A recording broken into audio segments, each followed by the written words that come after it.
Looking back at the edge of a black hole, you will see 100 versions of yourself. This isn't magic. It's a photon sphere. In 15 seconds, even light can't escape your eyes. Today, let's talk about a heavy topic. What would happen if you were thrown into a black hole? This isn't science fiction. It's really speculation based on hardcore physics. Before throwing you in, let's briefly review what a black hole is. Even Einstein himself. Back then, he described black holes as the place where God divides by zero. He didn't even believe that this thing would really exist in our universe. But look, humans have actually found it. When those especially huge and especially dense stars reach the end of their lives, they will have a big transformation and collapse themselves, leaving nothing behind. What they create is called a singularity, a mysterious point in spacetime, said to have infinite density. Therefore, it has infinite gravity. General relativity gave us a revolutionary idea. Gravity isn't a force acting on objects. It's just spacetime itself being curved by the mass of objects. It completely explains how orbits the sun and how each planet rotates like they're around their own home. Spinning. There's no physical black surface inside a black hole. The singularity hidden inside is just too dense, distorting spacetime severely, forming a deep well with vertical walls. In 1939, Einstein himself even published a paper saying that it's unlikely for stars to collapse into singularities, and it won't happen in our universe. But coincidentally, in the same year, Oppenheimer, that famous Oppenheimer, and physicist Hartland Snyder co-authored a paper predicting that stars might actually collapse under their own gravity into black holes. Let's talk more about what happens if you're thrown into a black hole. What will happen? The most amazing thing about black holes is they can turn anything into one. Whether you're a star, a planet, or a little person like us. As long as you're compressed to fit within the appropriate radius range, you can become a black hole. German physicist Karl Schwarzschild was the first to discover an exact solution to Einstein's field equations. This discovery is both simple and beautiful. Take our sun for example. If all of its mass were compressed into a sphere with a radius of only 3 kilometers, it would become a black hole. What about Earth? It would become a sphere with a radius of about millimeters, roughly the size of a marble. If humans want to become a black hole, that would be terrible. We'd have to be compressed to be much smaller than a proton, incredibly small. But if we could actually become that small, we'd become a black hole. So, which black hole should we throw you into? I think it's time to throw you into one. But which one should we choose? We could choose a smaller one, but that's no fun. Let's choose a bigger one. Some black holes have event horizons larger than our entire solar system. That would have billions of solar masses, but that's too exaggerated. How about choosing one that's closer to home? Sagittarius Asterisks, the supermassive black hole at the center of our Milky Way galaxy. You're orbiting it. It's also one of only two black holes have ever photographed. Now let's set the scene. Let's assume you and I fly there and park the spaceship 10 trillion meters away from the event horizon. We're going to send you to the black hole. As you fall freely, I'll stay on the spaceship to observe. But this is key. General relativity tells us that people near a black hole may experience time completely differently from others because black holes distort spacetime so severely. Interstellar showcased this effect. To record time, I'll give you a special watch that can display from your perspective and my perspective on the spaceship how much time has passed respectively. Let's synchronize the watches and you can start your black hole journey. As your journey begins, you'll see the distant black hole rapidly swallowing matter. The scene is spectacular. Matter is heated to extremely high temperatures due to friction. If this scene were simulated on a regular laptop, it would take more than 10 years. In reality, that disk would be bright blue or even white.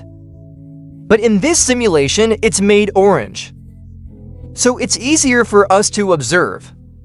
The first time you check your watch, only 30 minutes have passed, and you've only completed 0.1% of the journey to the event horizon. So far, I'm only 11 seconds ahead of you on the spaceship. The time difference isn't too exaggerated yet.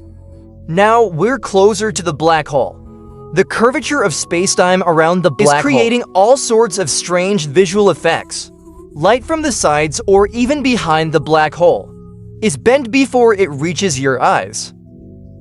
Let's check the time again. You've been gone for 2 hours, completed 1.4% of the journey, and I'm now 44 seconds ahead of you on the spaceship.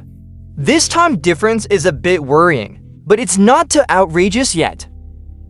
The dark area in the middle of the black hole's shadow seems to be growing faster than we expected. This is all because of the gravitational lensing bending effect, the light that would have passed by you onto your retina.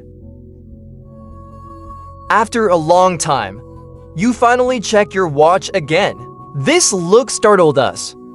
From your perspective, you left about 12 hours ago.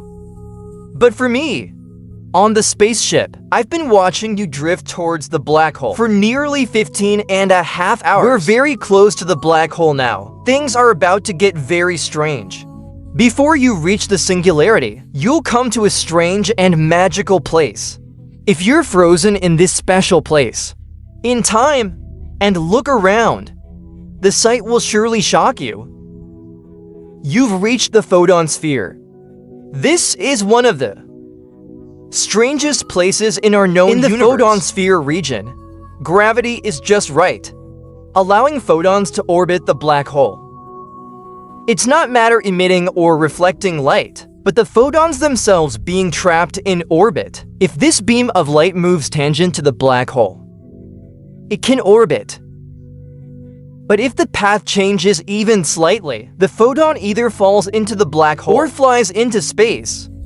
Under these specific conditions, if you're just frozen at the photon sphere and look around, you'll see a mirror image of yourself facing away from yourself. You'll see multiple copies of the back of your head staring into space. You're actually seeing yourself as if standing next to you. No special technology is needed at all. It's all the distortion of spacetime itself at play.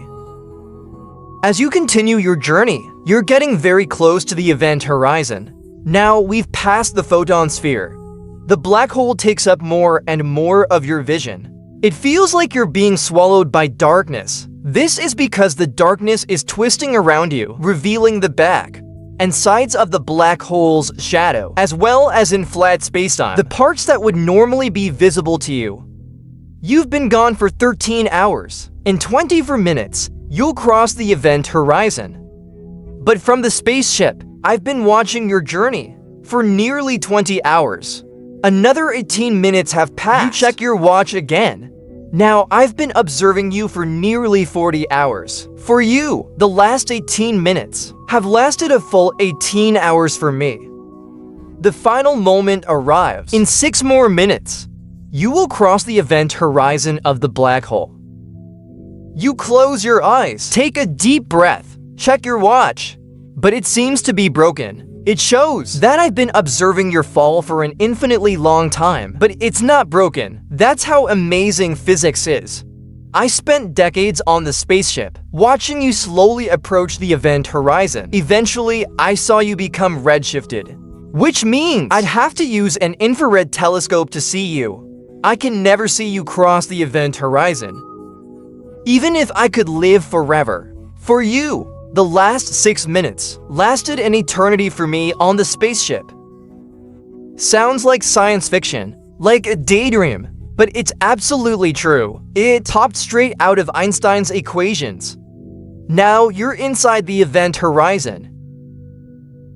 So what happens inside the black hole? Strangely, it's hard to notice. When you cross the event horizon, inside the event horizon, you can still look out at the universe, the distant stars, even see our spaceship floating in space.